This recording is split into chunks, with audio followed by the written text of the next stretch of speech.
तो आ गए हैं सब्जेक्ट गुरु और अब होगी पढ़ाई शुरू। तो हम ज्योग्राफी के वन लाइनर कर रहे थे। हमने देखा कि चैप्टर 1 बहुत बड़ा है, करीब करीब उसका 8 मिनट का वीडियो है। और अब हम आ गए हैं चैप्टर 7 पर, life lines of national economy. ये बहुत ही महत्वपूर्ण है, इसमें से बहुत सारे MCQs, fill in the blanks, match the column बनते हैं। तो कृपया इसे ध्यान से देखें, पढ़ें और समझें। तो हम स्टार्ट करते हैं कि कंज्यूमर को ट्रांसपोर्ट के द्वारा जो प्रोडक्ट्स पहुंचाए जाते हैं, तो जो पहुंचाते हैं उन्हें क्या बोलते हैं? ट्रेडर्स। और मेन 3 मोड से ट्रांसपोर्टेशन के, लैंड ट्रांसपोर्ट, वाटर ट्रांसपोर्ट और एयर ट्रांसपोर्ट। तो भारत में हम सबसे शुरुआत करते हैं लैंड ट्रांसपोर्ट से, फिर वाटर से और फिर एयर पे आएंगे। तो लैंड ट्रांसपोर्ट की बात करें तो भारत के अंदर सेकंड लार्जेस्ट रोड नेटवर्क है वर्ल्ड का। फर्स्ट, फिर मैं आपको पिछले उसमें भी कहा था कि गूगल पे चेक करें, गूगल देवता की मदद लें। और हम बाकी सब खैर छोड़िए, आगे बढ़ते हैं। फिर रोड नेटवर्क जो भारत का है वो करीब करीब 62.16 लाख किलोमीटर है। फिर रोड ट्रांसपोर्ट जो है वो दूसरे मोड्स ऑफ ट्रांसपोर्ट को भी कनेक्ट करता है। अब जैसे मान लीजिए समुद्र में या पोर्ट पे कोई माल आया, तो पोर्ट से अपने को अपने मेन स्पॉट तक लाने के लिए नेचुरल है लैंड ट्रांसपोर्ट लगेगा ही लगेगा। फिर मान लीजिए एयर ट्रांसपोर्ट से कोई आया सामान, तो वो भी एक जगह से दूसरी जगह पहुंचाने के लिए लैंड ट्रांसपोर्ट लगेगा ही लगेगा। अब नॉर्थ साउथ कॉरिडोर, ये अब मैं मेन जो जगहों रोड के नाम है वो बता रहा हूँ। नॉर्थ साउथ कॉरिडोर श्रीनगर को कन्याकुमारी से जोड़ता है, ये पूछा जाता है। फिर east west corridor Silchar Assam से पोरबंदर गुजरात को जोड़ता है। अब ये गोल्डन क्वाड्रिलेटरल हाईवे, इस पर शॉर्ट नोट लिखा हुआ आता है, लिखने को आता है या पूछा जाता है what is golden quadrilateral highway. तो इसको अच्छे से ध्यान दें। तो गोल्डन क्वाड्रिलेटरल हाईवे जो है वो इंडियन जो मेगा सिटीज है, मतलब बड़ी बड़ी सिटीज है, उनके बीच में डिस्टेंस को रिड्यूस करने के लिए बनाया गया है। और ये किसके द्वारा बनाया गया है? National highway authorities of India के द्वारा। फिर NHAI का फुल फॉर्म वही है, national highway authorities of India. फिर नेशनल हाईवेज जो है वो कंट्री के जो रिमोट पार्ट्स हैं, मतलब जो इंटीरियर पार्ट्स हैं, उनको कनेक्ट करता है।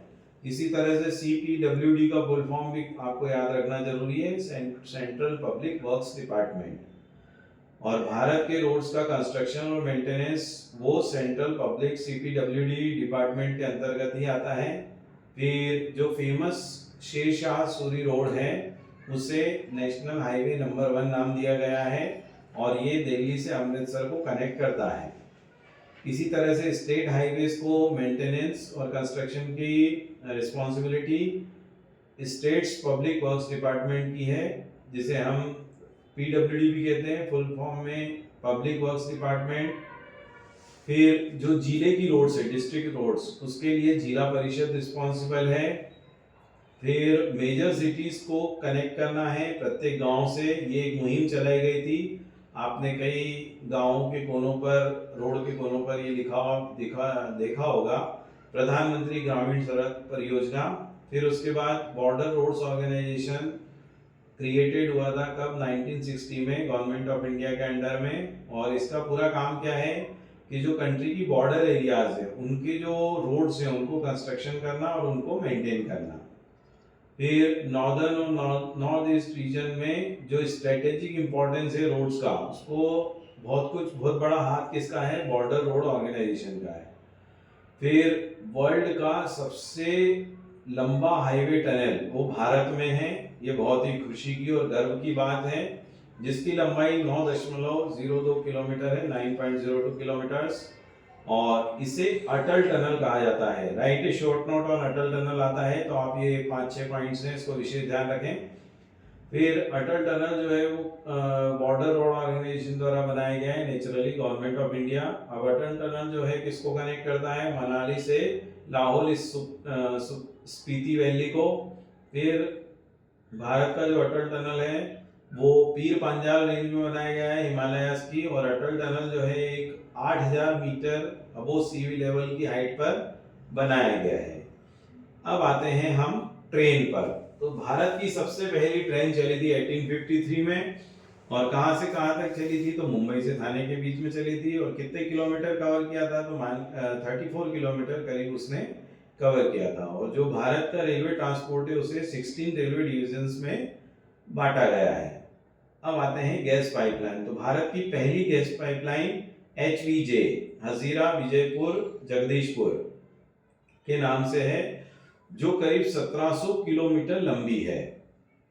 अब आते हैं भारत का कोस्टल एरिया, मतलब समुद्री किनारा, जो करीब करीब 7516.6 किलोमीटर लंबा है। फिर जो कच्छ का कांडला है वो इंडिपेंडेंस के बाद पहला पोर्ट है, मतलब पहला बंदरगाह है। और 95% जो भारत का फॉरेन ट्रेड होता है वो मेजर सीपोर्ट्स के द्वारा होता है। और कांडला जो है वो भारत का पहला पोर्ट है इंडिपेंडेंस के बाद। और भारत के कांडला पोर्ट को दीनदयाल पोर्ट भी कहा जाता है, तो याद रखिए, कभी दीनदयाल पोर्ट पूछे तो कांडला पोर्ट ही है, घबराए नहीं। फिर भारत का कांडला पोर्ट क्या है? टाइडल पोर्ट है। अब इसका ज़्यादा अपन डीप में नहीं जाएंगे, बस ये याद रखिए टाइडल पोर्ट है। फिर मुंबई जो है वो लार्जेस्ट पोर्ट है इंडिया की वेस्ट कोस्ट में। फिर जवाहरलाल नेहरू पोर्ट को डेवलप किया गया था ताकि मुंबई पोर्ट पर जो ओवरलोडिंग है या बहुत ज़्यादा वहाँ पर रश है उसको कम किया जा सके। और भारत का टोटल आयरन ओवर एक्सपोर्ट होता है वो मार्मगांव पोर्ट से होता है, करीब करीब 50%। अब नेचुरल हार्बर में कोची पोर्ट आता है। चेन्नई जो है वो ओल्डेस्ट आर्टिफिशियल पोर्ट है हमारे देश का। फिर विशाखापट्टनम पोर्ट है वो लैंडलॉक, डीप और सेफ पोर्ट है। फिर भारत का जो पारादीप पोर्ट है वो उड़ीसा में लोकेटेड है। फिर कोलकाता जो है वो एक इनलैंड रिवर पोर्ट है, और कोलकाता जो है टाइडल पोर्ट भी है जिसे समय समय पर साफ किया जाता है, अन्यथा यह बहुत ज़्यादा गंदा हो जाता है। अब हम आते हैं एयर ट्रांसपोर्ट पर। तो एयर ट्रांसपोर्ट को जो नेशनलाइज किया गया था वो 1953 में किया गया था, और ये डोमेस्टिक और इंटरनेशनल सर्विसेज दोनों देता है। और पवन हंस जो है वो एक हेलीकॉप्टर सर्विस है जो रिमोट एरियाज में, अभी आपने देखा होगा कि उत्तराखंड में जो बाढ़ आई थी उसमें इस सर्विस का बहुत बड़ा रोल था, कई लोगों की जान बचाई गई और कई जो पब्लिक प्रॉपर्टी है उसको, कई सामान उसमें सेफली बचाए गए। अब भारत में जो मेन मीन्स ऑफ कम्युनिकेशन है वो टेलीविज़न, रेडियो, न्यूज़पेपर हैं। और भारत में पूरे वर्ल्ड का सबसे बड़ा पोस्टल सर्कुलेशन यानी डाक द्वारा जो है सूचनाओं का आदान प्रदान होता है। फिर इंफॉर्मेशन कम्युनिकेशन सिस्टम में एशिया में भारत एक लीडर के रूप में एस्टेब्लिश्ड है। और न्यूज़पेपर जो है करीब करीब हमारे देश में 100 भाषाओं में छपते हैं। इसके बाद भारत जो फिल्म का सबसे बड़ा प्रोड्यूसर है। फिर मार्केट वो जगह है जहाँ पर गुड्स का एक्सचेंज होता है, यानी सामानों की अदला बदली होती है। और दो देशों के बीच के ट्रेड को बोला जाता है इंटरनेशनल ट्रेड। फिर इसके आगे आए तो इंटरनेशनल ट्रेड की जो प्रोग्रेस है वो किसी भी नेशन का एक इकोनॉमिक बैरोमीटर है, यानी उसमें हम उसकी आर्थिक उन्नति को नाप सकते हैं। फिर हल्दिया पोर्ट जो है वो जो कोलकाता पोर्ट पर बहुत ज़्यादा ट्रेड प्रेशर बढ़ रहा था उसको कम करने के लिए बनाया गया था। और गंगा वाटरवे, अब नदी के नीचे जो रास्ता बनाया जाता है उसे वाटरवे कहते हैं, तो गंगा वाटरवे हल्दिया और इलाहाबाद के बीच में बनाया गया है जो करीब करीब 1620 किलोमीटर लंबा है। और central board of film certification जो है उसको अथॉरिटी है कि वो सभी भारतीय और फॉरेन फिल्म्स को सर्टिफाई करे। आप जानते हैं कि फिल्म्स को दो तरीके से सर्टिफाई किया जाता है, यू और ए। तो आज के लिए इतना ही। और यहाँ पर हमारे पूरे ज्योग्राफी का जो सब्जेक्ट है वो पूर्ण होता है। और आप इसे लाइक, सब्सक्राइब और शेयर करें, इस बात का विशेष ध्यान रखें। सभी को थैंक यू, धन्यवाद, जय हिंद।